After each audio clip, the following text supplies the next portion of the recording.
Brali,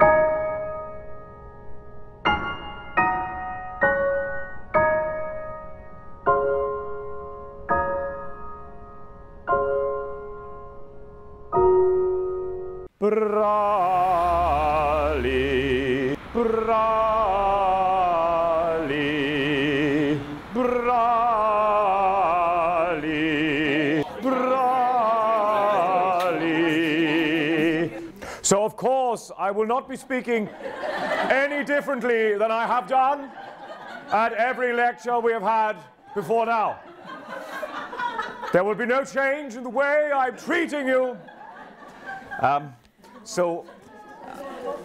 For those who were bitterly disappointed last week that we skipped over Bizet's Carmen in lieu of La Traviata, today we're going back to Carmen.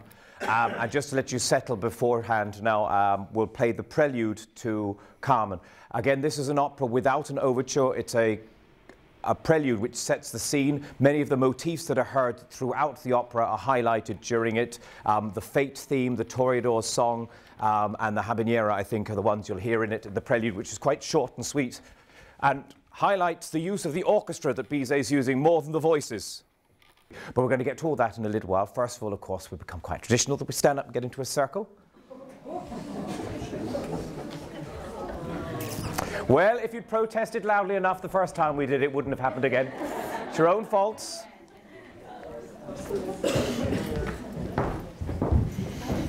I started performing in Cork on my debut at the Cork Opera House in the Mikado in the late 1980s.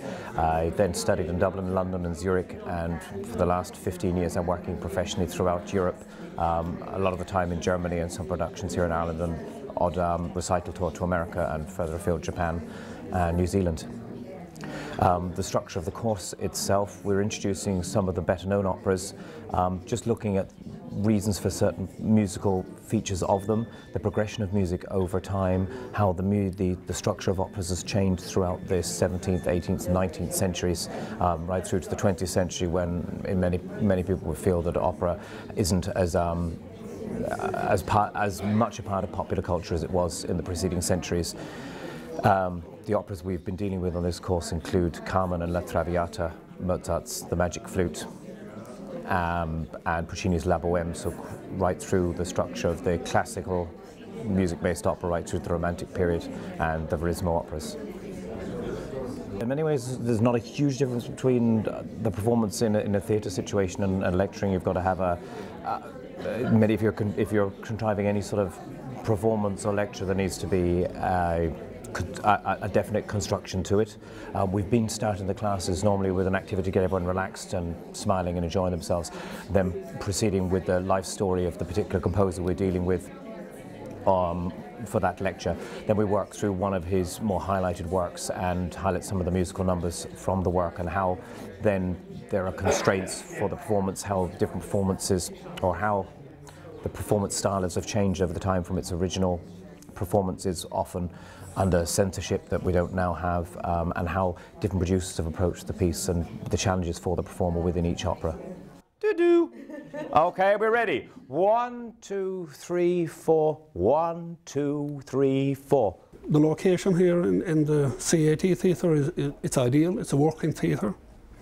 We're able to experience the logistical difficulties in difficult productions and different productions, and it helps us to understand the challenges of different productions and helps us to understand them. So from a practical point of view, this club, this theatre, is an ideal location. Well, the course has brought a whole new view of opera to me. I'm a great lover of opera, and I thought I was extremely knowledgeable, but I have had a whole fresh view from our wonderful facilitator, Nyle Wolfe. We're looking at opera now from the artist's point of view.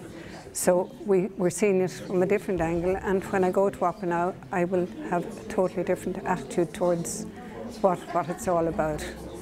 Ooh.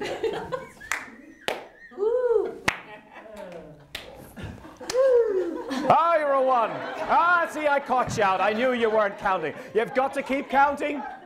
The main aim of the course is to introduce the basic plot lines and musical highlights of some of the more popular operas, to give participants an appreciation of the performer's perspective in the opera rather than just the audience participation. It's often very interesting more interesting as an audience member to appreciate what's going on backstage rather than just the celluloid picture of and what the singer has to do to get through what is often a very difficult 2 or 3 hours on stage, and the challenges presented to the director in revitalising pieces that are already in existence for a number of hundred years in many cases.